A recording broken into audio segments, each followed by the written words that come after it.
Welcome one and all. Thank you for joining us. The following is a playthrough of a Dungeons & Dragons campaign, and every scene you're about to hear was completely improvised. The 5 principal characters are all original creations, and will be played by their creators, Tyler Rubin, Rin Garnett, Michael Yang, and Nikki Aguilar-Thompson. The professors, fellow classmates, and enemies of these characters will be played by yours truly, Alex Aguilar-Thompson. This campaign is based on the 5th edition D&D module, Strixhaven, a curriculum of chaos, designed by Amanda Hammond. In this campaign, several creative liberties have been taken with some of the material in the module, as well as within the world of Arcavios. Without further ado, we welcome you back to Strixhaven University in the Season 2 premiere of Roleplay Radio.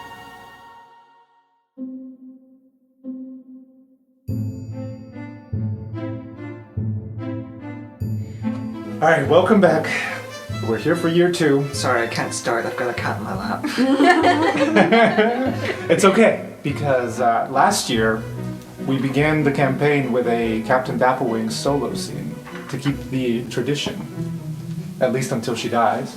Is it tradition if it's only happened once? Okay, well, it's about to be To set the tradition. Also, she wasn't solo. She was talking to Quintorius. Oh my god, y'all are killing me today. We're second years now. We're hot shit. Heck yeah! We saved the captain from assassination. We have right to nitpick. You know what? Y'all DM this. I'm about to create a character right now. We all defeated Morgoxor, guys. We did it! Yay! now we can just go to school. Yeah. Good Can't luck. wait to roleplay doing homework for the rest of the season. And dates. Homework and dates. Ooh, yeah. you know, not against it. Yeah. So there was a Seems solo weird. scene, right? Yeah. All right. So, we begin. Not with Captain Dapplewing, despite what I just said, What? but with the Earl.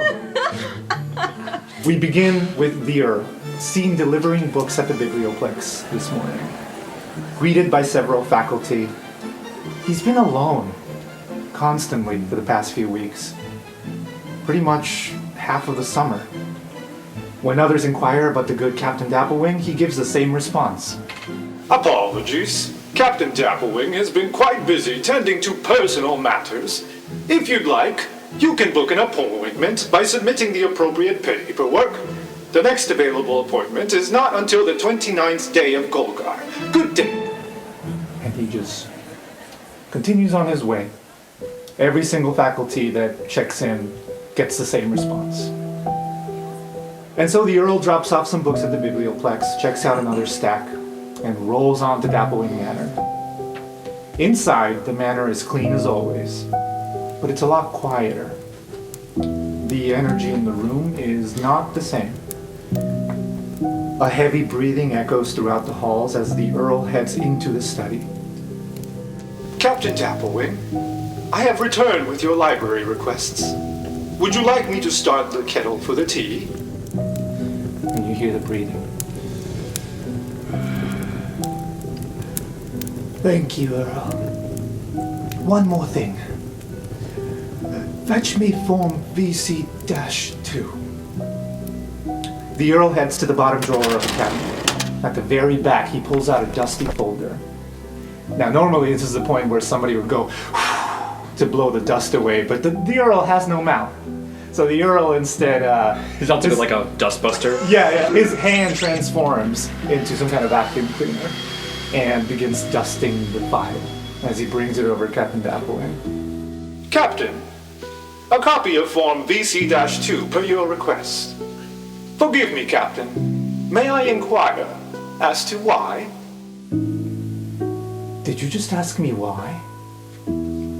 Yes, it is a natural humanoid habit to question why. A habit I've seen to be particularly useful in some situations. A habit shared by faculty and students alike. Are you a humanoid, Earl? Long pause again. Almost as if the Earl was thinking, feeling. Oh no. I cannot be humanoid any more than Captain Dapplewing can bleed clockwork. Apologies. I shall take my leave. But before he could leave, the captain stops him. No. Stay. Please. Why, you ask? Because I'm afraid my time is running out, dear Earl. When a captain of Strixhaven finds themselves unstable, unable to cope with the responsibilities that come with the title, a vice captain must be appointed. Furthermore, this may be my last year as captain. When my tenure comes to an end, the faculty must vote on a new captain. Form VC-2 will guarantee a smooth transition of power. Thank you for explaining. I shall fetch that tea now.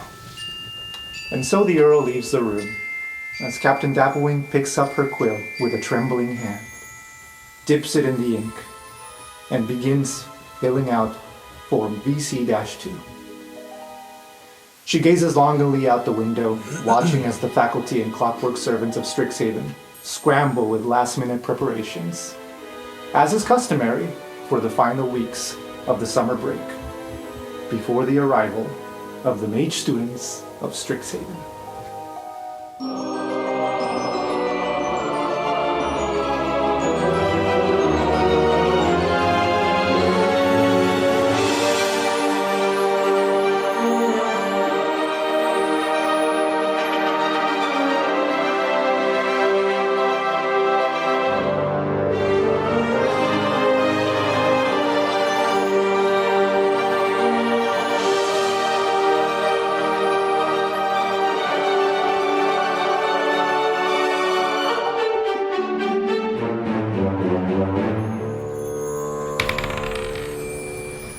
Mistake.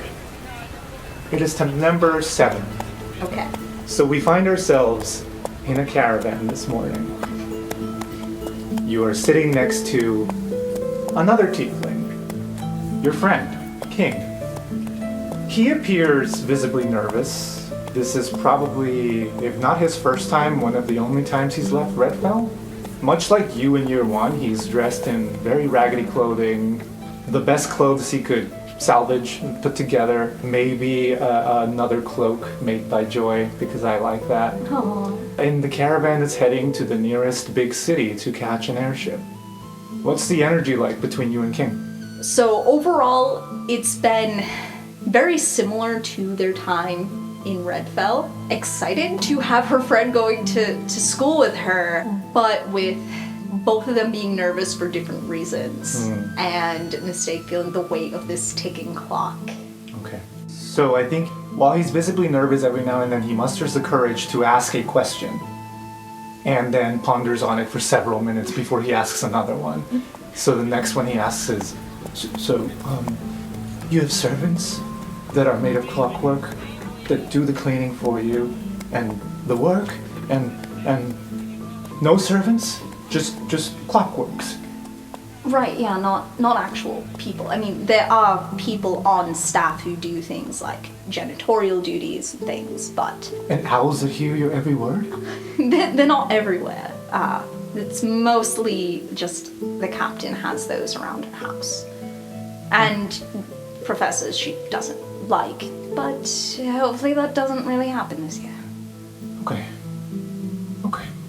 And this paper, the Strixhaven Star, and he like pulls out like a wrinkled copy from like 5 years ago that somebody in Redfield may have like either dropped or Yeah. you know, I had in their house, and then they were like cleaning, like, why the hell do I still have this? Yeah. And this is student run, and students just gossip about each other. there is a bit of gossip to it, but it's not only gossip, it's also just like campus news, things like that. The person who runs it, I know, is actually blacklisted from the tavern because she was too snoopy. I don't... And the tavern, we're not allowed to go in, right? No, of course you can. You can go anywhere on campus, mostly. Anywhere any other student can go, we can go. Do we have reserved tables for... No. Wherever you want to sit. What's the catch? Some of the students are assholes. Alright, okay. Alright. Well, what's the worst that can happen? I feel like the worst is behind us, right? We managed to get out of there. Well, yes, that part is over. Nowhere else. Really, only Redfell and the places around it are that bad. Nowhere else is like that. Alright, good. And I'll say I'm looking forward to meeting this F squad. Looks like they're a bunch of do-gooders. I like that. Yeah? Feels like a necessary thing in the world today. Yeah. That's the goal. About that.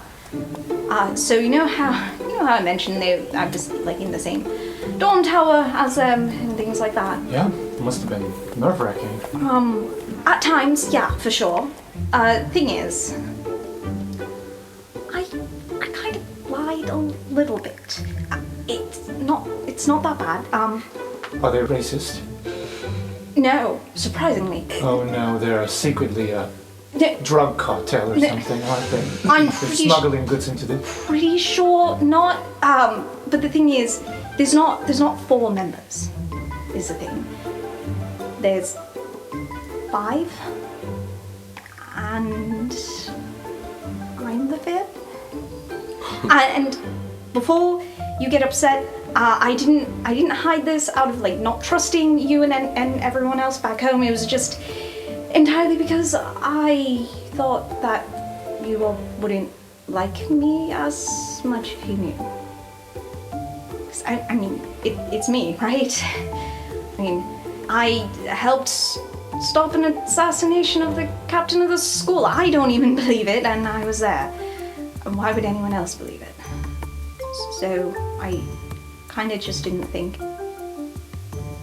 But I wanted to tell you so you knew from me before we got to campus, and you know found out through other people and got more upset with me. Are you upset with me? Huh? And he just goes back into his ledger or whatever he's holding. I think he's gonna be relatively quiet for a little bit. Zig's going to respect that and just sort of hide in the corner. She's gonna pull her legs up, tail wrapped around her, and just look out the window and be really quiet.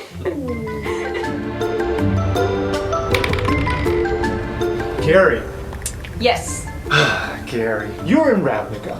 Ravnica is a big, big city. You can leave from Ravnica. And in fact, you would have left with Kos, except you haven't seen Kos in a few weeks. Since Kos left for an internship. Oh, well, that makes sense. You find yourself at the harbor with Minnie. There's a few students from Ravnica. Like I said, it's a big city, so there's a few students that leave from Ravnica. Like, Xantha. Like Xanther. And Greta. Big crowd there this morning.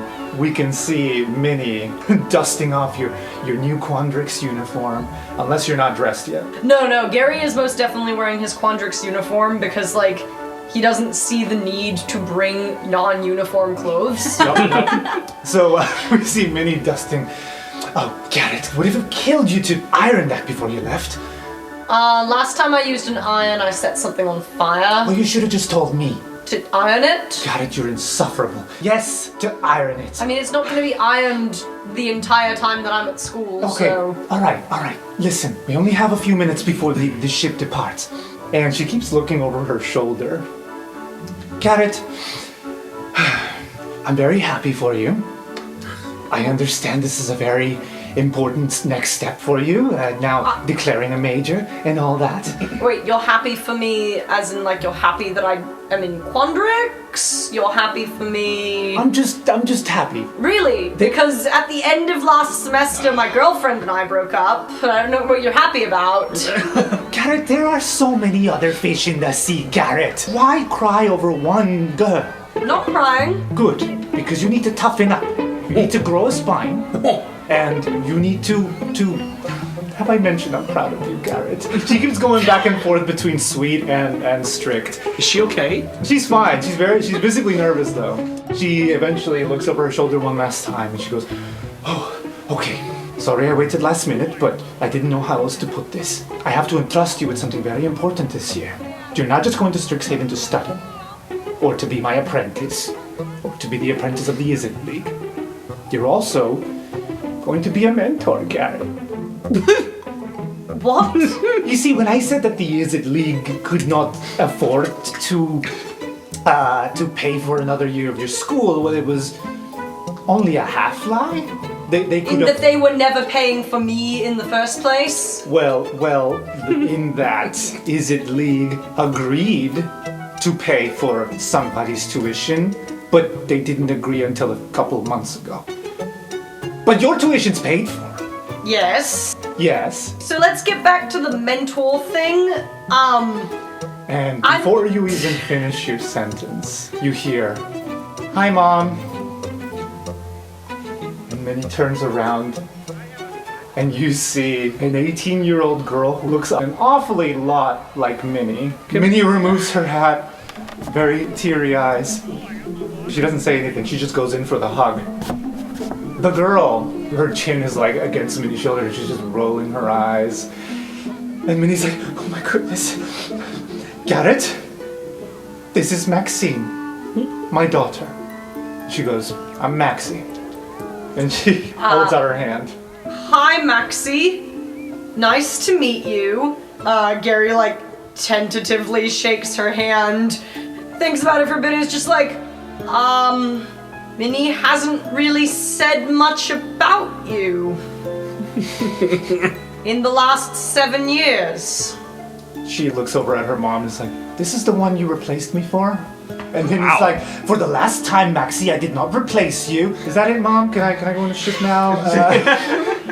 Yes. You want me to help you? No, I got it. And she just starts rolling 2 big old like suitcases towards the ship. Just brushes past you guys. And Minnie's like, "I think she's still holding a grudge. It really is good for a child to grow a spine by sending him off to be independent at an early age, Garrett." And then for you to never talk about them or acknowledge their existence. First of all, you don't get involved in my personal life. I don't get involved in yours. See, we have this agreement. I live with you! And have I ever asked you about your past love lives? No. And your family? No. Great. Thanks, Min. Really appreciate it. Got it. Maxie doesn't write anymore, and any attempts at me to be a parent at this point, well, it's going to fail really fast. So, can I count on you to be a good mentor? I don't know anything about her. You have an entire year to learn. Thank you so much, you're a darling. I didn't agree to this. Her specialty is gear work. So you want me to introduce Maxie to Lochiel, who I think you already know. I do, and we write all the time. And I also asked Lochiel to try and mentor Maxie, but if So Maxie then this caught on to seems it- like Lochiel's responsibility. Okay, what I'm hearing is that the last 6 years meant nothing to you, and you can't do a favor for an old mentor, Garrett. Thank you so much for the loyalty. Gary grew a very ugly goatee over the summer. No! His frustration, he like tugs at it. Did we agree that it's brown? Yeah. Brown? So just like his eyebrows, it grows in his natural hair color from before the hair dye. Kos, Yes.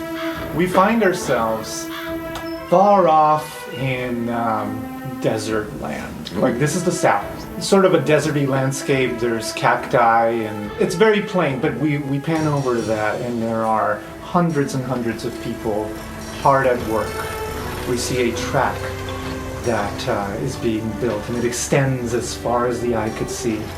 And you know that it began in Ravnica, and over the course of several weeks, you have traveled with the railroad as they continue to build it. What do you think Kos has been up to, like, in this internship? So, Kos was brought on for, like, administrative stuff, but I think they have been trying to get more hands-on. They're not physically very strong compared to, like, Grip or Shelly, so they've been helping out primarily by, like, making sure that everybody has the tools that they need. I think that we see Kos, like, going up to somebody who's, like, broken their hammer or something along those lines, and just, like, magics one up for them to use while they go and fetch another tool and log that in the, like, ledger of things to replace. Yeah. And they are Adrian throughout this entire internship. Adrian the dwarf. Yes. Which makes sense. This was an internship that your parents hooked you up with. Through the silver troves. Through the silver troves. So there would be a lot of silver troves here. There would also be a lot of workers who don't look very happy. The smell of heavy breathing and panting fills the air, as well as like people just looking really tired, and anytime they ask for water or food, they get shouted at. You already had your rations, and it is not. You know what this is about. You know what's going on here because your boss this whole time has been Jarek Burninghammer. So sorry. And you have heard him on numerous occasions berating these workers. You're the one in debt to the family. You deserve this. And just being really cruel unnecessarily. They're not slaves. According to the Indentured Burning servants, Hammer. it seems like. They are paying off debts to the Burning Hammers by working on this railroad. Obviously, there must always be a Burning Hammer present. For the most part, it's been Jarek. He comes up to you at one point as you are magicking up somebody's hammer. He goes, "Stop! You there. Are you talking to me, You, sir? yes, come here." Yes. Okay. And then Costs, like, behind their back, like, hands off an extra ration to the person that they were talking to. Can you roll a stealth check for that? I can try. Oh. Oh, I got a 7. He got a 14. He lets you get away with that at first. But he takes a couple of steps away with you, and you just hear fire. The person you gave the rations to go as they drop them. It's just a waste of a ration then. How many times must I tell you? They break it, they fix it, or they struggle to continue to work. I understand that that's your policy, sir, but it's a lot faster if we just give them a replacement so they can continue to work, and then we can fix it on the meantime. I mean, if they have to fix it, then they have to go back to the workshop, whereas if we just let them keep on working as they are, it's more efficient, it's more productive. So noble you are. I don't think of this as noble, I think of this is practical. Listen here, Silvertrove. I don't like your little F squad. You and your friends have... F squad? What? Oh right, yes. No, you know the... Yeah, okay, I know cool. who you are. These people might not, and it might go over their heads. But I know what you're about, and I know what my cousin's about. And you're all bad news, all of you. I think there should be a change in leadership at Strixhaven, don't you think? I think a Burning Hammer should be at the helm, so they don't allow these little guerrilla squads to form and wreak havoc on campus. Maybe if a Burning Hammer was in charge, maybe the Auric wouldn't be infiltrating the school the way they did last year, the way that you guys allowed it to happen. Koss is just letting him talk. I think this has happened a lot during this internship. I like that he's glossed over the fact that the Auric infiltrated the Burning Hammer Winter Gala. I know, you know. That Auric was invited. And in fact, you'll even say, like, you and your messes, they follow you wherever you go. They followed you to our gala. If it weren't for you, the Auric would never have infiltrated, and I know that for a fact. Very good, sir. Is there anything else? Yes. And he pulls out a crisp airship ticket. This was supposed to be for you. You get picked up within the hour. Well, I'll wrap things up and then... In the hour, you said? Before you're able to grab it, he just snatches it back. Like, I've got my eye on you. We all do. In fact, you might see me there later this year for the Triennial Championship. The what now? Of course, you wouldn't know a thing about it. Here you go. I'll take the ticket. Sir, when did this come in? What? The ticket? Yes. 2 days ago. Why did I not get it until I have to go back and back? Well, it's a 45-minute caravan, so... Yes, I'm aware. don't worry. Thank you very much. Before I go, the workers have been talking, and they think that it would be a good idea to give them a longer break and a feast before hammers fall. A feast? As best as you can. It's just, I think that it would help with morale a lot, and that, in turn, leads to faster production. That's just a suggestion I wanted to make. And also, I would like him to make a saving throw. Yeah. Is that your suggestion? Yep. That's a 17. Okay, that passes. Please. You know what happens on Hammers Fall? We have investors coming in, taking a look at our progress. We can't stop now. Who, the Silver Troves? No, friends of the family. The captain? We have more friends. Cause don't make me list them right now, because I have no fucking clue what their last names are. Well, in that case, I suppose, consider me surprised. I'm not working for you anymore. So, I guess I'm just surprised that you've got any friends at all. You're gonna feel a gust of wind as he's like, you better hurry, Adrian Silvertrove. You're gonna miss that airship. I want to step away so that he's yelling in air. And that happens. He's just like looking around, unsure where you went, as we see Koss on the side, hiding. Tiptoeing off. Yeah. And you book it to the airship. Yep. I want to say you make it right in time. Can Cost like slide in as the doors are closing? Ooh, yes. It's pulling out of the harbor 10 feet, 15 feet, 20 feet, 25 feet, and then at the last minute you're able to misty step into the ship. Misty step in, leave the hat behind, go back. But you misty step like right at the edge of like the plank, and somebody else has to grab you by the collar before you fall, and you just hear a familiar voice in your ear. Call Silvertrove. Or sorry, should I call you? What was the other one? No, please call me that name. Thank you. Koss is more fitting, and it's Nori. He just gives you a big pat on the back. So glad you made it. I am too. I found out about this airship an hour ago. Come on, I'll introduce you to some of my mates. Sounds great. Alright, Griff. You don't get picked up because Bart drives you. He's having a leisurely morning. So he's wearing a robe, a house coat, if you will. Bart, come on, you're gonna be late for taking me to school. Bart comes in with a tray. The biscuits and tea that you asked for, sir. Oh, wonderful. Are you not gonna get dressed? I figure I'd change in the, Right. Yeah. Makes sense. I'm sorry to say your parents are not here. They had a last minute matter Sure. they had to attend to. I'm sure it was very last minute.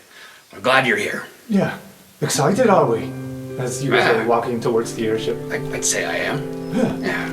Let's hope this year is less eventful than the last. Well, maybe a few events I tend to get a little stir crazy. But yes. Maybe don't go looking for the trouble. Maybe if the trouble finds you, then we can sort it out. By the way, your father did say I am to spend most of the year at your side, at Strixhaven. So I have also packed my bags, and you see like a couple of clockwork servants carrying Bart's luggage. He doesn't have that much compared to what you have, but... And are you gonna be, like, reporting back or something? I understand that this will be a conflict of interest. I am looking out for your safety and well-being, but I'm also to report every single thing you and your friends do to Master Bjorn. So I can run it by you first, out of respect. I think, I think we should do that. But hey, glad to have you along. I will do my best to suit you with plausible deniability. Thank you, sir. And I will do my best to be as discreet as possible. Pinky promise. What is that? Griff puts out his claw pinky. He tries to shake it like it's a handshake. Yeah, that's how you do it. Is that, That's something good. that kids do these No, days? that's how you do it, yeah. Okay. That's good. Shall we?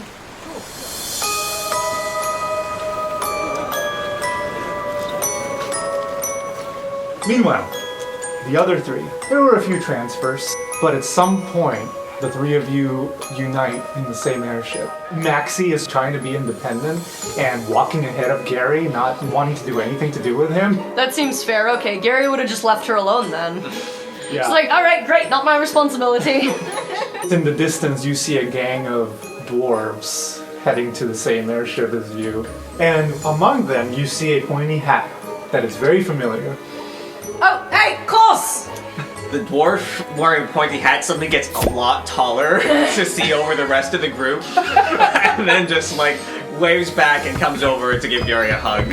I don't think you've seen Gary's goatee yet. I think he grew it since you left Ravnica. Oh, it's so good to see you again.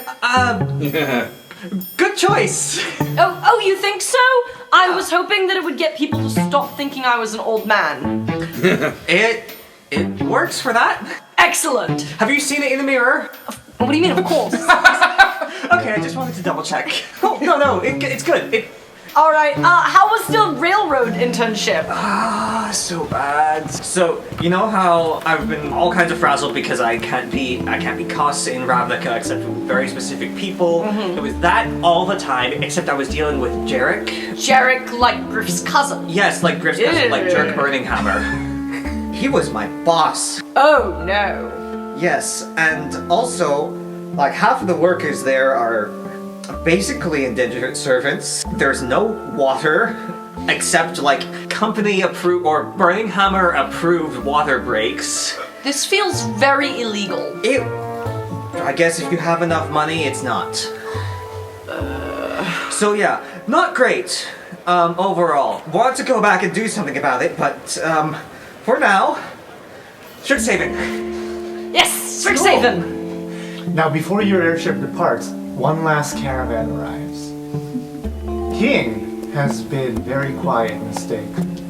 After the big reveal, the last hour or so, he's just been minding his own business, writing some doodles. But as you approach the airship, as you can see it in the distance, he closes his book, sits up straight, and asks, "So, you broke into the captain's manor. You fought several living furniture things.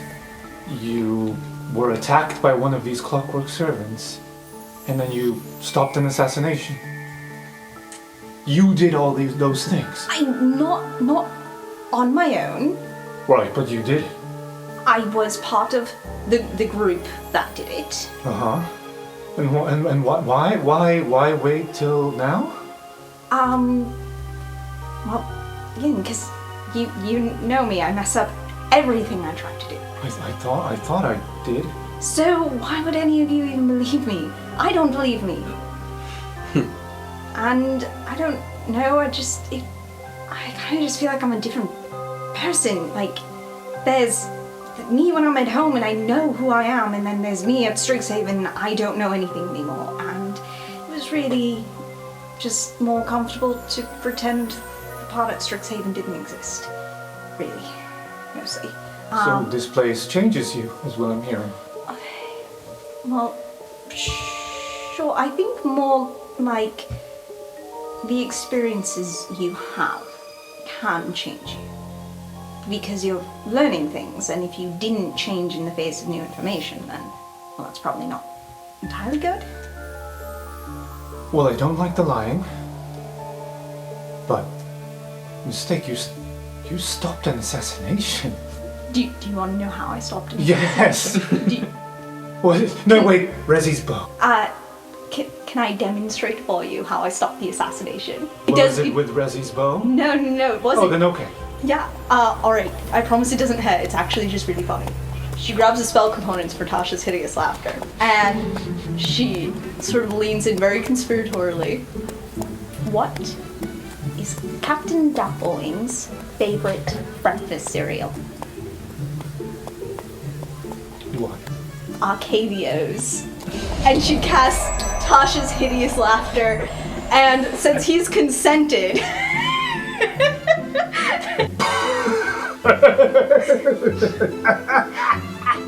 And I just spirals into this belly-aching laugh. Tasha's... Mistake, what is happening to me? Once she's made her point, she's going to cancel it. What was that? It's a spell I learned. So anyways... That's horrifying. The dean was up in the trees and she just fired an arrow that was supposed to blow up... Dean? Yes, it was a dean. The dean tried to kill the captain? Yes. You'll read all about it in the school is Strixhaven this? Star. But anyways, she was up in the trees and she fired this arrow.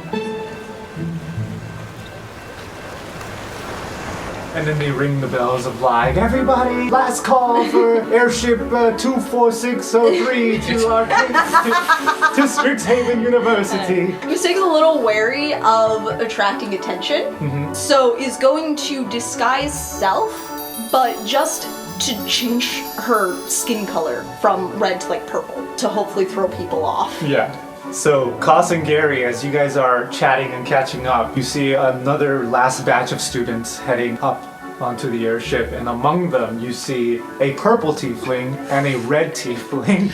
I think Koss probably recognized Mistake through the color change and will use Minor Illusion to make a little glowing arrow point towards the two of them in front of Mistake's face. Mistake's feeling a whole lot better now that she knows King's not angry at her. So I think they've just sort of like hooked arms coming onto the ship. She just sees the arrow and asks, do you want to meet at least some of the rest of the air squad? I'm sorry, what? I'm a bit overwhelmed at the moment. I don't know how much this will help, especially if Shelley's there, but this way. Hello, I'm King. He doesn't hold out his hand for a handshake. In fact, he keeps his hands very visible. Hello, I'm Koss. And I'm Mistake. Hello. Trying out a new color? No, mostly in case there were just a lot of people. Yeah, people haven't really crowded us too much. I think it's mainly Griff and Shelley that people notice. Oh, perfect. And just gets rid of purple. Hi, Mistake. Hi, King, I'm Gary. Right, Gary Grigg. Yes. Everybody knows your full name. And Koss Silvertree. It makes slightly more sense now. Yeah. Pleasure to meet you. You're Mistake's friend from back in Redfell, right? Yeah, yes, Redfell. And you're coming to Strixhaven? That's the plan, as long as they let me stay. I don't see any reason why they wouldn't. Mostly because the scholarship only lasts for 1 year, so really if neither of us find a way to afford our next year, then this will be our last one. Is that magic? That thing on your face? The beard? Oh, I think it's very magical, yes. Oh. Yeah. He used to look like this, and then actual dude. Oh, that's a lot more handsome.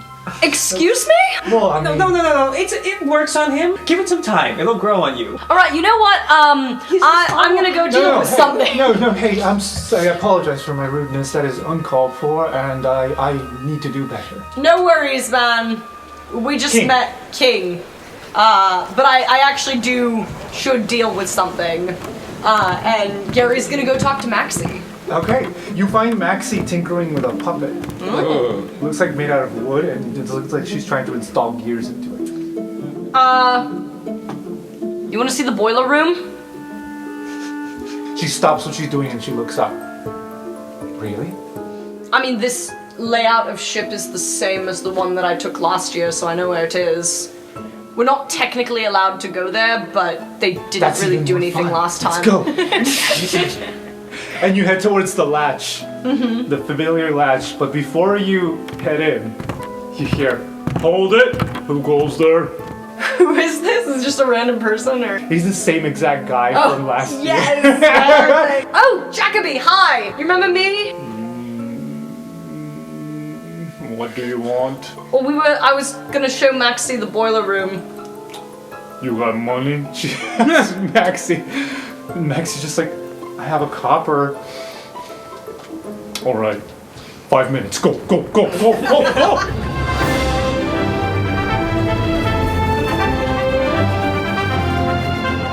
So, I think Griff takes a direct route to Strixhaven. You manage to catch a lot of airships looking out the window, flying in the same direction as you. Do I see Rampart? Is he Dumboing outside?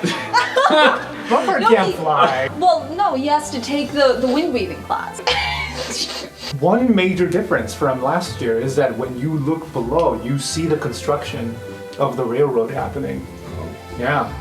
It stops about halfway to Strixhaven though, so it's not completed, but it is well underway. They've made a ton of progress over the summer.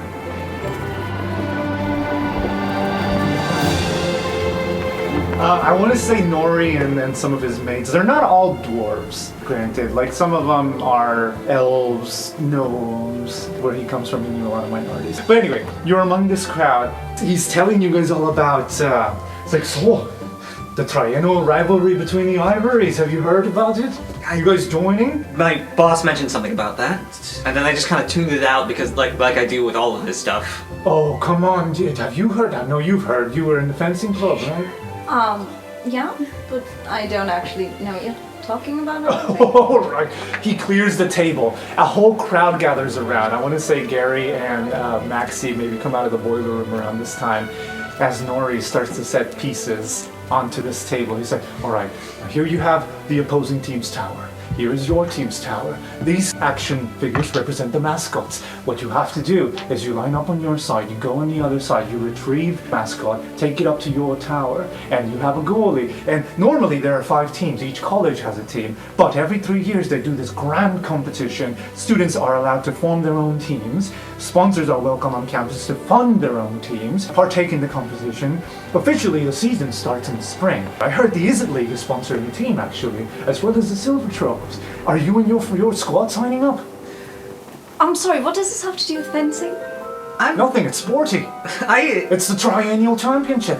Oh, I'm sorry, I thought because you mentioned fencing that it would have to do with fencing. No, Yeah, but I mean, it sounds fun to watch. It is very fun to watch. In fact, we have a miniature version of it in Vermeulen, but it's not nearly as impressive as the... Yeah, I don't know. I guess I was thinking more like I was just gonna focus on studies this year because last year we kind of got sidetracked with all of the F Squad business, which was fun. Are the mascots like your mascots, or are they just generic mascots? No, because wild if it was ones. my actual mascot, I'm pretty sure someone would be killed.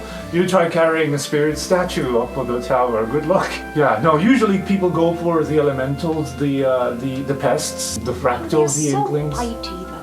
A couple of students are just like, actually, I have a board game that is based on the Mage Tower game. Do you want to play? And then a couple of people just start playing the board game version. So hold on. First, you roll initiative to decide who goes first. Yes, exactly. But doesn't in real life people act at the same time? Well, You don't take turns in the actual game, do you? Because then that's too much like this game No, we used to play the called- actual game is in real time. Question. Yeah. Why is it that the ability scores start at 10 instead of 0? Wouldn't it be easier to start them at 0 and just base it off of that scale? Honestly, lad, I have no idea. You're asking the wrong person. You have to ask Amanda Hammond for that one. I have no idea. What does How do you- AC stand for? And how do you Sorry, figure no. out your speed exactly? Like, AC, I believe, stands for armor class. This is getting way Okay, too... what does THACO stand for? I believe it's pronounced Seiko. As this is all happening, I want to say within 30 feet, there's a very fancy airship that is flying parallel to you guys. As you can see Strixhaven down below, you recognize the burn camera airship. So, Griff, I won't even make you roll perception for this. 30 feet away, if you look out the window, you can see your friends. Or 3 of them, anyway. Can we make faces at him out the window? You can do whatever you want. Going to make faces at Griff out the window. Sir, if you look to your right, you might spot some familiar faces. Oh, you're already looking. Sorry. Yeah? Hi! Ross is going to point at themselves and then point over at Griff and be like, huh? Why Plus, I think you should just do it. I don't think Griff knows what you're Ross is asking. basically stepping over to Griff. Hey Griff! Bugs! Okay. How was your summer? Not bad. I mean, it kind of feels like I never left. I've been here, kind of chipping away at what used to be Fane's office. Me and Bart, Shelley kind of made a home base. For like a home base for the F Squad? Yeah. Oh, that's awesome! Yes, I'm pretty excited about it. That's so much better than what I did. You should tell me about it. Your cousin Jarek? Yeah. His name sounds like Jerk, and he is a jerk, and he was my boss. Oh. With the railroads? Yeah, it was really awkward. It was like he went out of his way to be mean to people that were working on the project. It was all bad. Tell me more about this base. Sounds like Jarek. Well, yeah, come on, we'll go. Oh, let's go tell everybody about it. I can't take you with me. I can Missy step myself. Great! Sir, can you mind the controls? I must use the loop.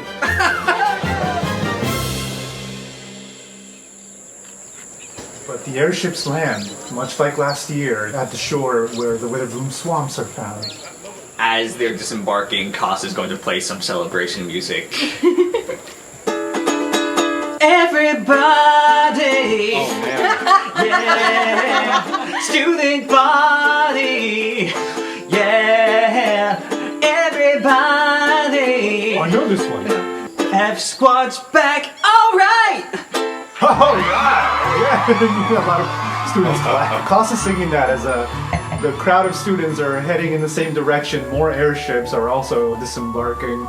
Very familiar. You go up the lift that leads you up to the bridges. None of you are staying in Witherbloom, so you all take this lift. King being among them, he doesn't know what the hell to do. He's sticking by mistake like glue. Yeah. So as they're going, Sigsil is like an arm linked with King's and is asking him, do you know which dorm tower you're in? Looks like Crocked Tower. Really? Oh, I'm surprised they fixed the floor on time. What? That was our tower. The floor? Oh, yeah, when we got trapped inside. Anyway, there's You hear the staff being like, first years come this way, second years head to your respective colleges, and they'll have tables there arranged for you with your dormitory numbers. Alright, so this is where we part ways. But I'll come find you later and see how things are going.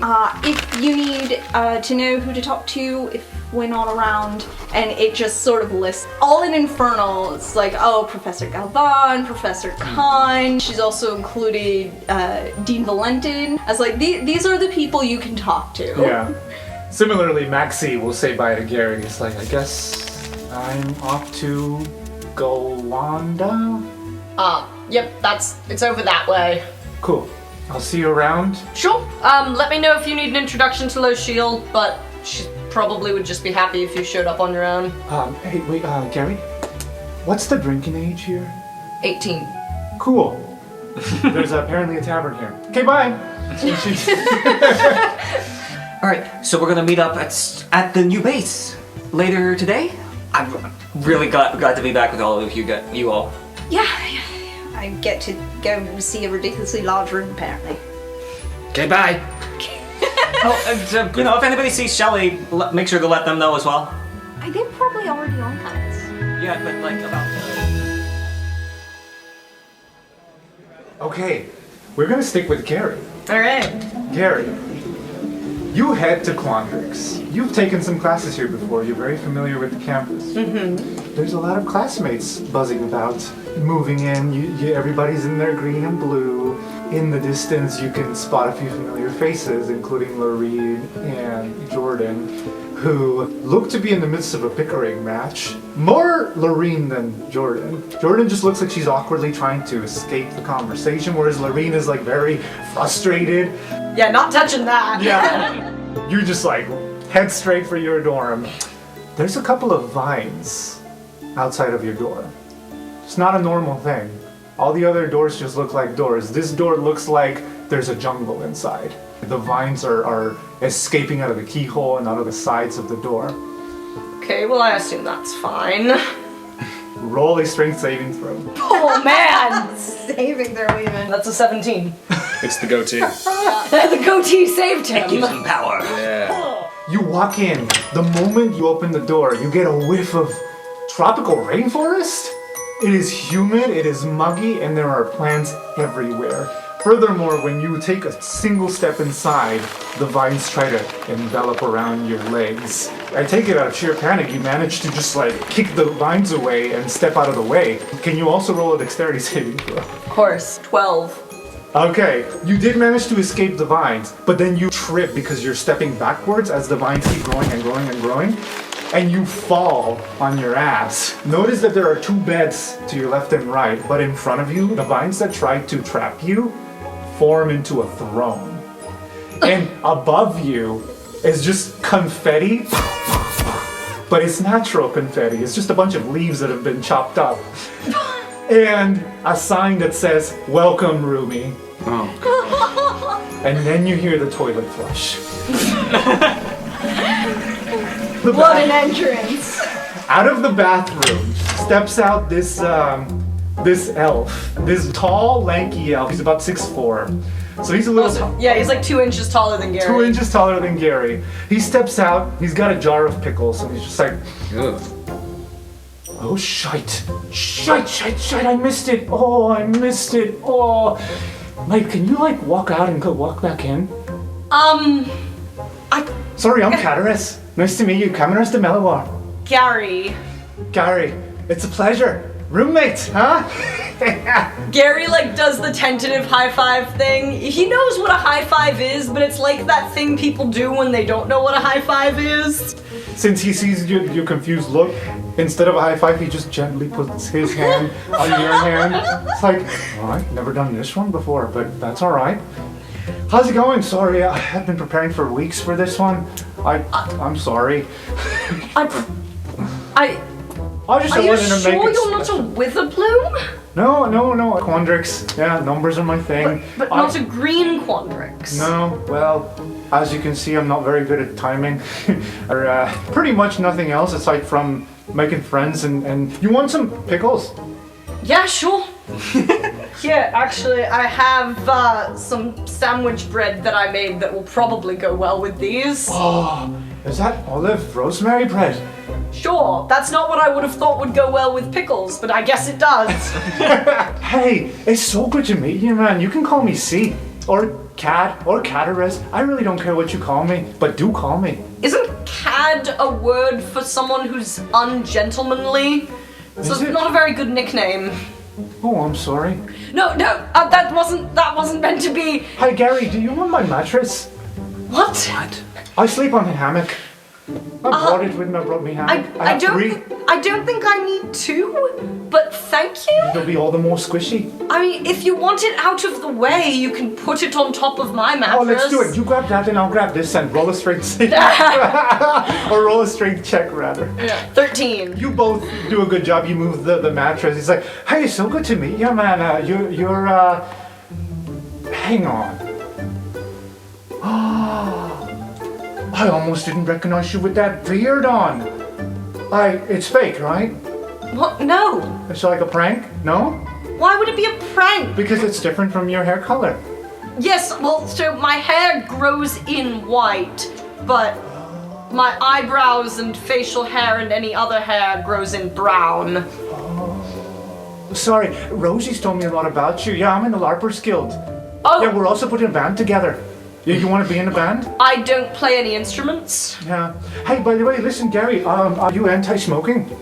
No, not particularly, but I don't have a great constitution, so maybe if you could open a window or something. I'll open a window, that's totally fine, mate. I just, apologies if I get a little giggly afterwards. As long as you don't blow it directly in my face.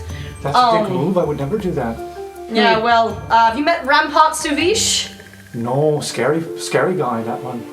Well, that's what he's done. By the way, so you know that Gary had been, doing all the experiments with the Forget Me stuff? So I feel like the only way he would have been able to be doing that experiment is if he had, lab mice, essentially. Oh, boy. Among his luggage, there's just, a box with a lot of holes in it. And he's just like, you don't have a problem with mice, do you? Oh, no, I love mice. Okay, I know where I come from. Great. Field mice, shrews, they're all over the place. Okay, I'll just, let these ones, I mean, they're in a cage anyways, but just... Oh, look at that cute little... Oh, that's adorable, mate. I didn't know my roommate was gonna have pets, but, I like it.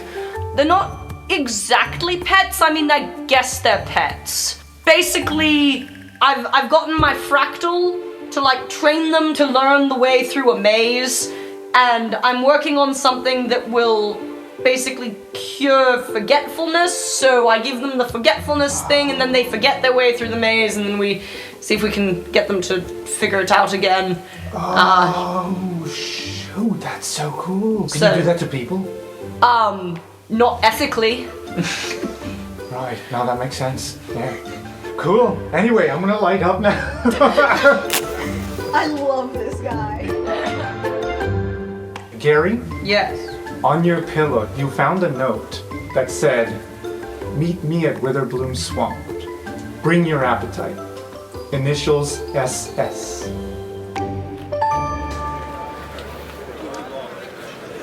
Koss. Hello.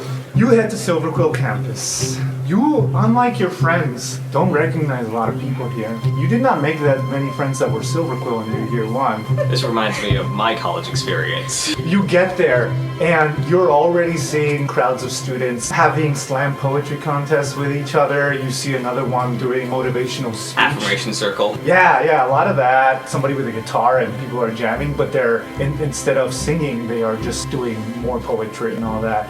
So, a lot of wordplay. And you head to your respective tower. Rather, before you even get there, you see a group of Silver Quill girls stopping the incoming second years. Sorry, if you want to come in here, you gotta pay the toll. Oh, I wasn't told of no toll. Well, yes, we are vice presidents of the student body this year, and you gotta pay up if you want to go in. And so you see a lot of students very confusedly take out coins and just hand them over. It's like, thank you, you can go. Excuse me, is there a problem here? That depends. Are you in this tower? I am. You gotta pay the toll. 5 silver. No, thank you. Huh. You hear that, girls? No, thank you. And they all start huddling around you, looking you up and down. Oh, what is this? Oh my gosh, you didn't even have any flair to it. I'm sorry. Who are you all? Gosh. I'm Mariah. That's Emmy, and that's Courtney. Well, it's nice to meet you all. Clearly very important people, what with being on the student council body. You may have heard of me. I'm Cost Silvertrove. Never heard of you. Oh, funny. I've been in the newspaper. I haven't seen your names. You watch yourself, Cost Silvertrove. That'll be 10 silver now. From a distance, you hear just a chuckle as you see a drow sitting on the bleachers somewhere. And then the 3 girls are just like, you either pay us the 10 silver or we're gonna report you to Dean Ambrose. Right. I'm sure that Dean Ambrose would be very concerned with the minor goings on here. If it's really that much of a thing, could I see some, like, official paperwork? Pardon me, pull out the paperwork.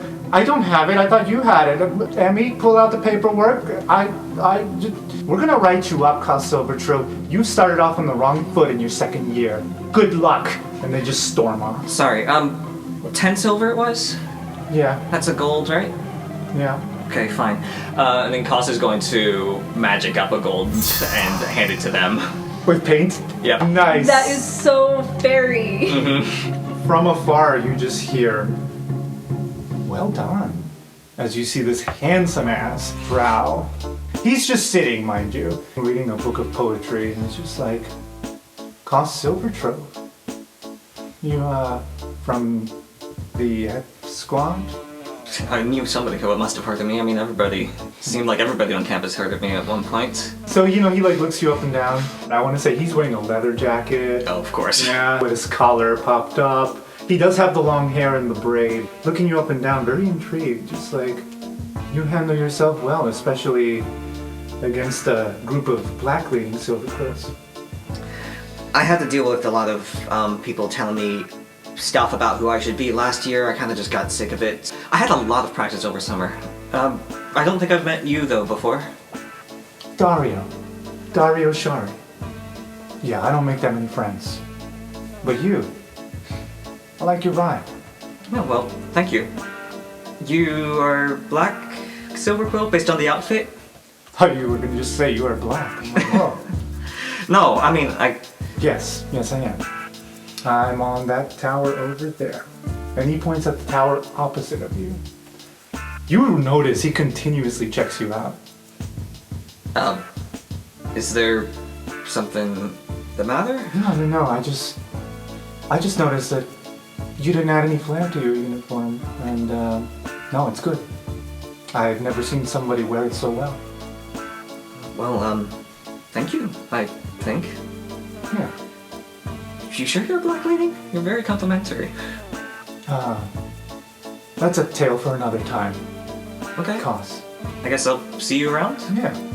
I'm interested now that we have an F Squad member in Silver Quill. I didn't think that was going to happen. Yeah, I guess Silver Quill wasn't really exactly my leaning. I was in between 2 colleges and then ended up going with Silver Quill. What was the other? Prismari. Yeah, I did the play last year. Were you Yeah, there? I watched it. You were the handsome goblin. Oh, right, yes, I was. You forgot that you were the handsome goblin? Yeah, it's kind of difficult. I mean, sorry, I've just worn so many faces, you know? Yeah, it's alright. Hey, between me and you, don't let the people around here bother you. They have a lot to say, but nothing of substance. Do you get my drift? I mean, how do I know that you're not one of those people, huh? That's fair. You don't. Guess there's only one way to find out, huh? And he winks.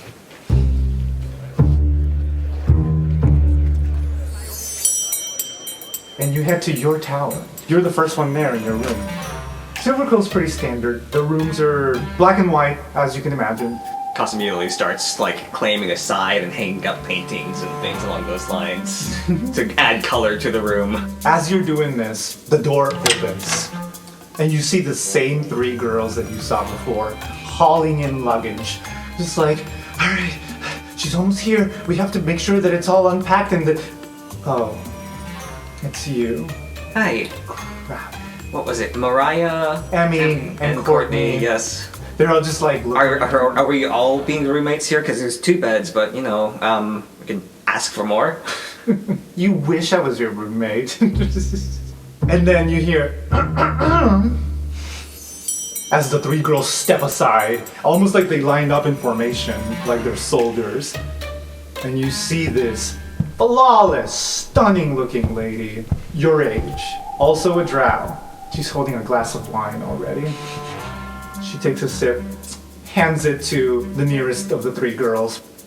Why is my stuff not unpacked? Oh, sorry, and the 3 of them immediately start, like, unpacking this girl's stuff. The girl sits in the opposite bed, stares at you and your wall art. Hi! Hi, I take it that you're my roommate for the year. Mm-hmm. Cost Silver Trove. Chimera, and she holds her hand out almost as if, like, for you to kiss it, not to Oh. Cost will take it and do, like, a little bow. Oh, somebody with class. I like it. I really hope my girls haven't been a hassle, have they? Oh no, they were in no trouble at all. Oh. And then the 3 girls look very nervous. Like, good. I really care about my reputation, so I would hate for my roommate to be harassed on day 1. Listen, you are with me now. Chimera, you and I, we're gonna rule this campus this year. Oh yeah? Oh yeah. But in order to do that, oh boy, we need to do something about this. Okay, what exactly do you mean this time? Do you mind? And she, Sure. okay, and she immediately starts like messing with your uniform. Like, we can tuck it in here, there, Sorry, no, no, you can't, no tucks in because but it you need to changes. show off your shape. It all changes, is the thing. I'm sorry. Do you not? Oh, yeah, and then Cost will pop into a couple of different forms. See? So extra size so that I can be big or small as I need. Huh. What do you actually look like? Can you show me? What do you mean like my baseline form? Mm-hmm. Yeah, sure, why not? And then Cost will change into their changeling self, which is pure white, almost, kind of like milky pale. You hear all 4 of them gasp. I am so sorry for your condition. It's not a condition, it's It's just... okay, no, shh, it's okay, we'll fix it. We're gonna fix you right up. And she starts pacing around you. A little mascara, maybe some lip gloss. We could make you beautiful. I am uncomfortable with what is currently going on. You'll adapt. And she and her girls continue to unpack and mind their own business, ignoring you for now. Okay. Cost. You also find a note on your pillow that says, "Meet me at Witherbloom Swamps. Bring your appetite." Initials SS. So, mistake. Yeah. You head to Laurel. You're familiar with Lorehold at this point. You're familiar with Pillar Drop. You know that there's a lot of student and faculty housing heading down into Pillar Drop. However, you, according to your room number, have to head up. How are you feeling on your way up? A bit nervous. I think wearing the uniform has helped put Fit in. Yeah, put Mistake like in the mindset of this is where I'm supposed to be. I belong here. Right. She's okay. Okay. Figure it out. As you head to the lift, the doors are about to close by clockwork servants when you just hear, "Hold it!" A book prevents the doors from closing. It is a silver quill book for soothing language class. Apologies for the inconvenience. The book slides and falls at your feet. Mistake picks it up. Running over with a bunch of luggage is a red-headed girl. She's like very thrown off. She's like in a hurry. She's carrying 3 bags with her. Sorry, I'm so sorry. Hi, my name's Anya. Anya Yeager. Mistake. Yeah. Heading up? Yeah, apparently. Great. Thank you there. And then the clockwork Hands servants. the book back. Oh, thanks. Oh, don't worry about it. I don't really care about silver quill. It's just a requirement. I have to take it. Really? How we doing? Doing fine. And you? I'm alright. I'm a bit scared. I think they put us somewhere like in a back room somewhere or something. I don't see any... I don't think that. Okay. I mean, why else would we be heading in one direction while everybody else is heading in the other one? By the way, I really love what you did with the earrings there. It really brings out the color in your eyes. Oh, thank you. Yeah, no, I don't think this is a back room. Okay. And she like tucks her red hair behind her ear and you notice pointed ears as opposed to round.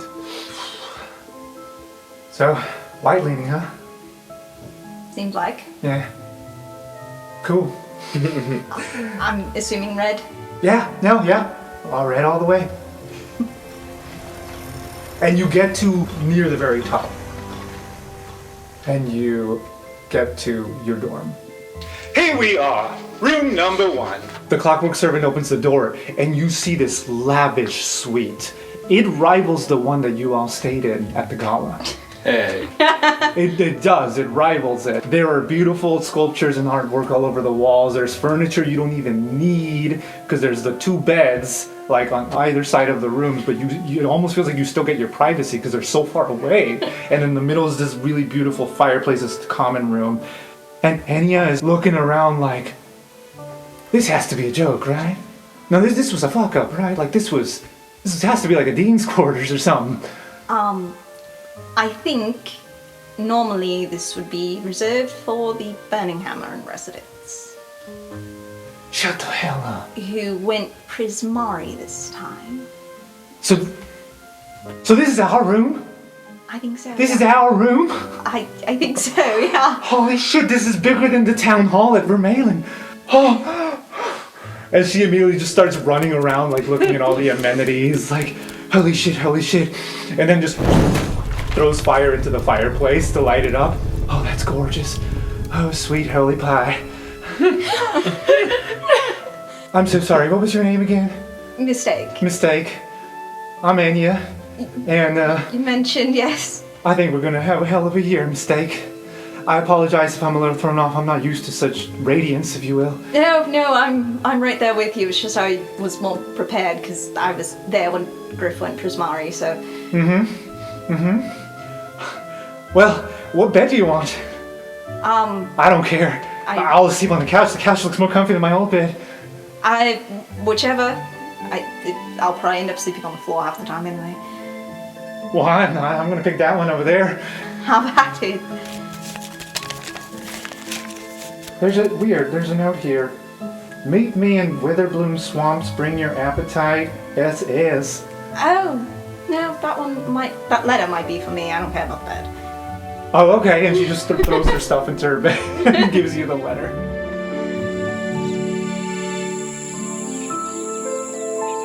So, the 4 of you got this mysterious note signed SS. You're taking the lift down to Witherbloom. What are people talking about? Is everybody else's roommates nice? My roommate seems kind of like a lot.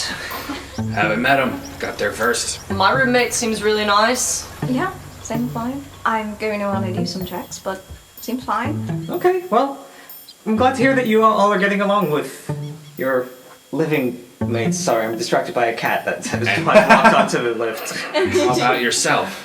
She's a lot. Right, you said that. Yeah, she put lip gloss on me. Oh? Can't you just make your lips look shiny? That's what I was saying.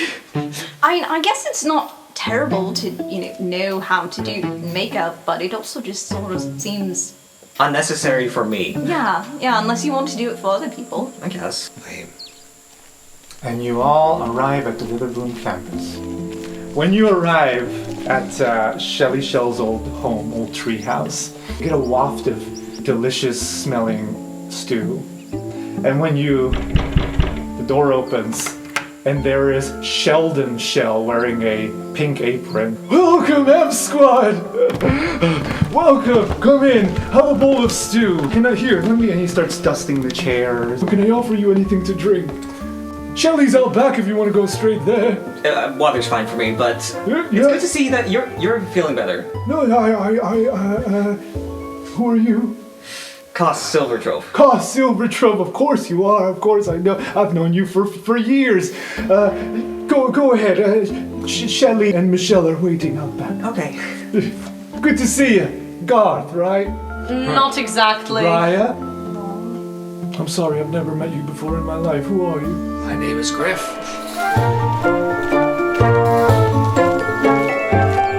I want to say it's Michelle playing catch with Shelly this time out back. How's that going? So you guys come out and you see Shelly, and it's not a crumpled up piece of paper this time. It's actually a ball, like a real ball. Wow! They're passing it back and forth, but if you look over to the side, you'll see a little stand with tons of alcohol on it. Maybe concerning to you guys, since last you saw Shelly wasn't drinking. Shelly's still not drinking. Shelly doesn't appear to be drunk. They're catching the ball just fine. And the second Shelly sees you guys, they go, "Everybody come, please! I've created like 5 different types of brew that you guys need to try." When you said bring our appetites, did you mean bring our alcohol tolerance? Oh, also my dad learned to cook ever since his head's doing better, so there's also food. Wonderful. We're going to water down the alcohol with stew. There's a lot happening. Wait. I know that y'all didn't think my original recipe wasn't the tastiest, but you gotta try this one. Okay, it's sure. infused with lavender. Sure, absolutely.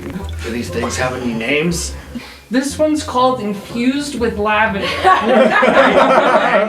Yeah. And it's actually infused with honeysuckle. Oh no, that's this one. Is that one called infused with honeysuckle? So far, yeah. I'm still working on the names. Maybe you guys can help me with that later. Okay, who wants the butternut squash? The drink? The drink, yeah. It's one of This is ale, right? This one's an ale, yeah. Okay. I can diversify. Sounds nice. Yeah. Let's do it. I also have this wine. It's I'll have one of each, so pour me a flight. okay. Well, you only know once.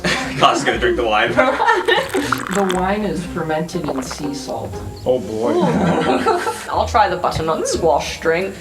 It's strong, but I can see how this would pair really well with some Just food. mistake. We'll try some of the honeysuckle and does not handle it very well. Oh no. Because that's a nat 1. Oh no. Well, Gary's fine. Do we keep rolling for each drink? You see in the back, you see Shelly's parents looking over at you guys very longingly. Michelle wipes a tear off her face. So, we were just talking about our roommates. Have you met yours yet? Oh, that reminds me. Now that we're all here, I got little souvenirs for everyone. Oh, you did what? I got gifts for everyone. Oh, that's so nice. Yeah, I'm sorry, this is the first time I've actually been able to buy anything from my hometown, so I was really excited. Yeah, great. Sig pulls out like this little bag and starts just handing things out. She's like, Coss, this one's for you. And it's, in just like this little burlap sack, but inside is a little snow globe. And the scene inside is the coast of Redfell. But instead of the white flakes for snow, it's red flakes for the red leaves. Yeah. And then she pulls out the next one and hands it to Shelly. And that one is It's a little tortoise. It's solar powered, so when it's under the light, the legs move, so it looks like it's doing a little dance. Pulls out another one for Griff. It's a figurine of a pugilist with fists up. And it is, unfortunately, a human, but it came from Redfell, so what are you gonna do? And on the base, there are two little levers in the back.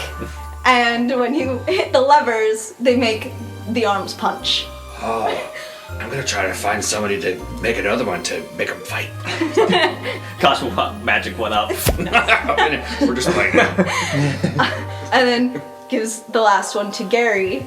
And it's like a little fidget cube, but it's just all different gears and levers and buttons. Like when you flip a lever, a gear shifts and reveals another button, and it kind of goes around in this different pattern, and it eventually resets back to the beginning. Oh, wow, thanks. This is really cool. How many combinations does it have? I genuinely have no idea. That's fair, I'll figure it out. Probably. I figured you'd either figure everything out about it or take it apart. Maybe both. Probably both. Is it edible? Anything's edible once. I don't recommend That's not good advice for them. I don't recommend eating it. I think it would taste really, really bad. In fact, if you lick it, it's probably really bitter. Shelly licks it. It's really bitter. Oh, you're right, it is bitter. Yeah. You know what's also bitter? And Shelly pulls out another drink. This one is the color green. And Shelly doesn't even explain what's in it. Have a name. Shelly just brought you over here to get drunk on the first day. So did you guys like them? Did you think they tasted unique, different, good? Yeah, actually, they definitely tasted very different from each other. No offense, but your old brew kind of all tasted the same to me a bit. Oh, yeah, that's because it was all the same. Yep. Except for the one that was like just a fermented apple. That one tasted like an apple. That one was my favorite.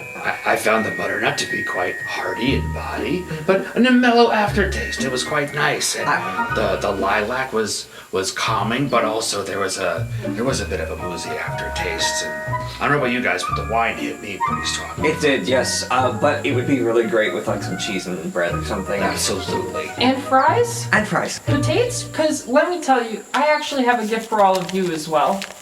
And Shelly hands out a little business card to each of you. And on the business card, it says, Shelly's Shell, come for drinks, fun, and fries. And there's an address in Ravnica. Did you sponsor it somewhere? Or did someone name a place after you? Yeah, I guess so. It was me. So you named it after yourself? I guess, is that bad? I didn't even think about that. I thought it was a cute name. It is a cute name. We're just surprised that you bought a pub? Did Shelly use Bjorn Burninghammer's money? His scholarship money, yes. As a down payment? Because that's awesome. Yeah. You see, I had all this money from Bjorn Burninghammer, and over the summer I actually got really sad. I realized that like life's just not really that fun when we're always fighting and scared and you know your friends get hurt. Either way, this is actually a going away party for me because I won't be coming to school this year. Oh. What? Oh. The mom burst into tears. How did you even get the money to spend? Well, I had a full ride to the school anyways because of my parents' connections, so the money just kind of bounced into my pockets. That's amazing. It was quite convenient. I mean, that is pretty swell. But you're not going to be here? And Shelly starts to tear up a little bit as they say, no, but I really want you guys to come visit at the bar sometime. I kind of realized, last year with making all of that alcohol, that maybe I wasn't meant to be drinking all the alcohol, but just giving it to others. And I think that would be a much more relaxing and fulfilling time for me than fighting world-ending creatures. and things like that. And the good thing though is that the F squad can still be the F squad because the letter F starts with 4 as well. It's the other way around a little bit, but you are correct, and I definitely see the logic. Yeah, no, that definitely makes sense. When are you leaving? About 2 hours. 2 hours? Oh! Wait, I got it wrong. Sorry, my watch is upside down. 16 hours? Gotcha. Okay, that's a little bit better. It's whenever the boat leaves. Okay. Mom, when does the boat leave? 15 hours and 59 minutes. Oh, okay, Mom. I think Griff is being noticeably quiet. Yeah, you didn't even tell me. I didn't really know. The whole time? It was a bit of a last minute kind of decision.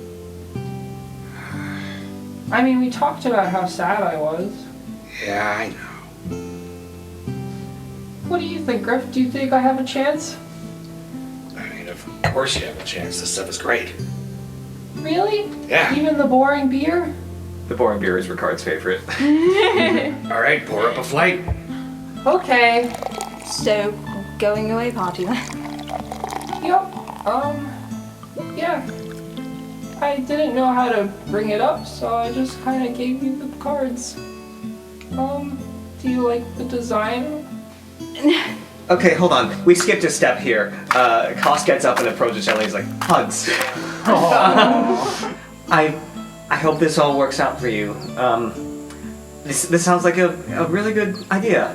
Thanks, Koss. We'll miss you here, though.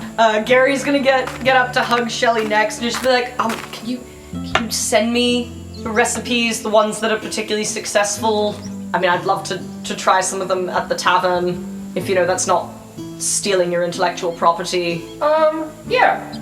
Especially if you say where it came from. Then it'd be like exposure. Perfect, yes, I can definitely, they can all say, was it Shelly's shell? Shelly's shell. Everyone's gonna be inside me. Oh. Infinite wet rags everywhere. Oh. That's true. I guess you'll need a lot of those to run a bar. I'm planning on redecorating it to be like a giant shell, and you walk in through the head hole of the shell, and then all of the 4 legs are like, they got the kitchen, the bathrooms. Show them the blueprints. Dad pulls out just like the design. Yeah, so like the 2 back legs, you can see they connect over where the kitchen is, and then the tail hole is a little like thing where you can pass the beer out of the kitchen or the fries. I just thought it'd be great if the food came out of the turtle's ass. I wasn't gonna say it like that, but do you need any decorations? Because I could donate some paintings. I won't say no to anything. I kind of want it to be filled with personality and to have the walls all covered with happy things. Awesome. Do you have another one of those cards? Oh yeah, I have over 1,000. Koss is gonna take that and like write down some information and just be like, this is where my parents live. If you drop by there, you can ask them to break into my stash of paintings that I've left at home. And now you have to visit. Of course. I mean, why not winter? I have some other things I need to do in the winter. Well, we have to go to an assembly in a bit, but if you want, you can come with, and we can hang out for the rest of the night. We have a...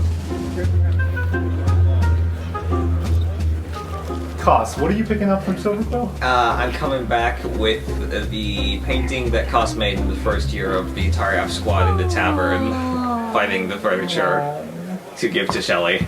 That's so sweet.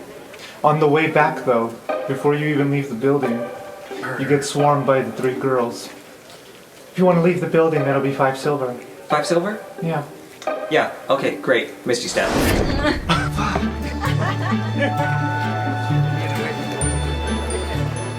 I got an 18 for holding Griff on my shoulders for 20 seconds. Nice. Are you doing that here or at the Archway Commons? On the way there, so On the you're doing way it while there. walking. Oh my god. Gosh. I haven't done this since I was like a little cub. Onward! So let me get this straight. There's an assembly happening outdoors at the Commons, and when you guys arrive, there is a griff on Shelly's shoulder. Yeah! That's gonna draw a lot of attention. Griff has one head on top of Shelly's head. Right in the bowl. In the distance, you hear, guys! Ah! And then, like, it's Rosie just running up to greet you guys. Hugs all around. You also see a bat flapping your way. Poops right in front of you, like, well, I don't know who to hug first. You, of course. He hugs Mistake first. Shelly, then Griff, and then goes to Gary. It's like, oh, hi, handshake, hug. We can hug. Okay, cool. Hi. Hi, how are you? How's life? Good. My roommate's good. Yeah? Yeah, no, mine is Thorn. So he's super chill. Cool. Yeah. So has anybody else heard about this Mage Tower thing that's going on this year? Somebody was saying that, we should form a team because, F Squad, but I figured that we probably weren't that interested in it. Nope. But if there's gonna be a lot of people at the games, that sounds like a good place to start selling some stuff. I'm really hoping to get back into the entrepreneurial society this year. I mean, Is that a goatee? Yes? Whoa, how entrepreneurial of you. I don't see how those things are linked. Wait, Griff, look at that. I think it looks pretty great. I just didn't know. Thank you. Yeah, I think it looks good too. It looks entrepreneurial. Isn't that a compliment? Yes. Yeah, I wasn't gonna comment on it, but yeah, Gary, that's a change, says Aurora. Yeah, I was hoping it would make me look less like an old man. Less like an old man. Well, because it's not white. Yeah, how is it not white, by the way? Is it magical? No, the fact that my hair is white is magical. What? Wait, you're not naturally white? I mean, complexion-wise, I am naturally white. The white hair was an accident. Why mess with perfection already? That's true. Look at that goatee. It's pretty handsome. I think it's pretty handsome. Yeah, I think it's a good choice for Gary. Yeah. It's goat. Let's go. Greatest of all time. Oh, okay. I don't think that's what that means. I don't. One of the youngsters was talking about it. Okay, the bell started ringing, announcing the arrival of Captain Dapplewing. While Captain Dapplewing's talking, Shelly's going to be going around passing out drinks and business cards. Nice. She arrives in her beautiful carriage, escorted by the Earl. However, as everybody, all the second years start to settle down, quiet down, she goes up on the stage and you realize she's having trouble going up the stairs. She's got a cane.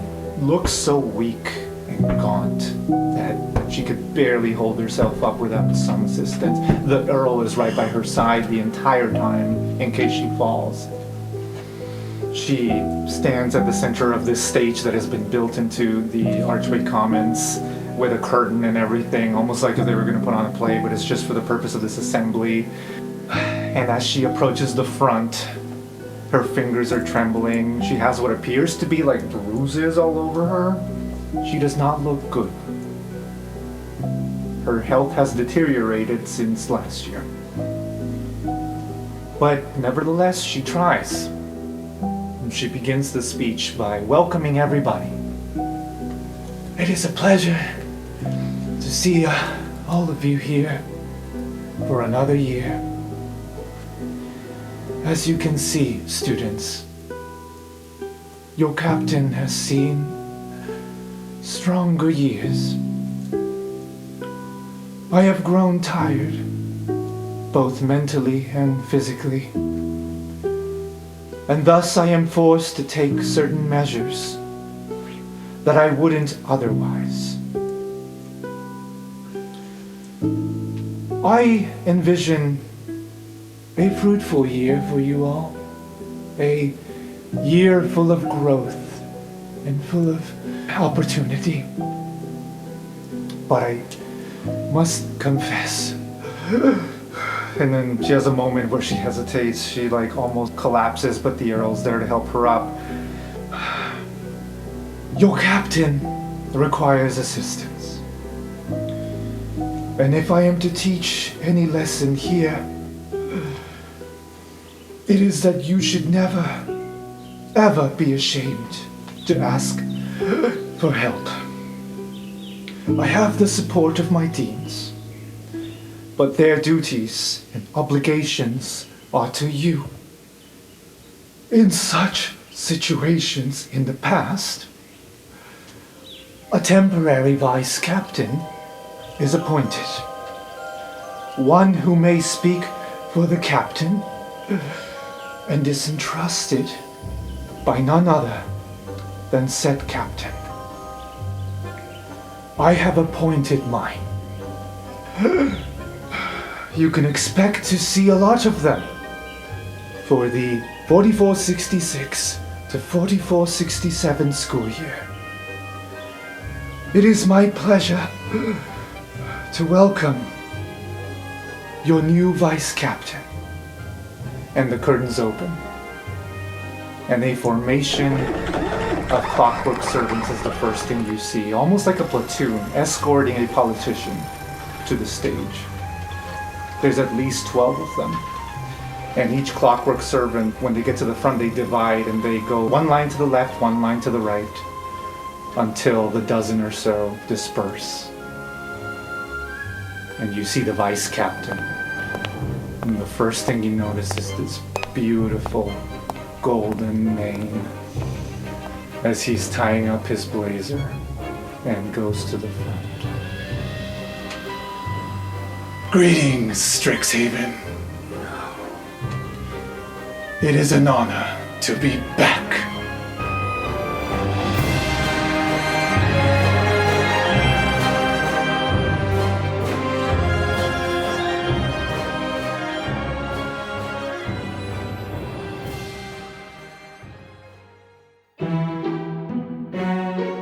Hello, everyone. Thank you for joining us again this week. This episode was recorded in Watertown, Massachusetts, also known as the traditional land of the Pecasset and Nanantum peoples. I'd like to give a huge thank you to all of the talented musicians that helped bring this podcast to life with their amazing music. We've provided a link to their web pages in the description. I would also like to thank our talented players, Tyler Rubin, Rin Garnett, Michael Yang, and Nikki Aguilar Thompson. This story would not be the same without their wonderful creativity. I've been your host and DM, Alex Aguilar Thompson, and I hope to see you here again next week for another episode of Roleplay Radio.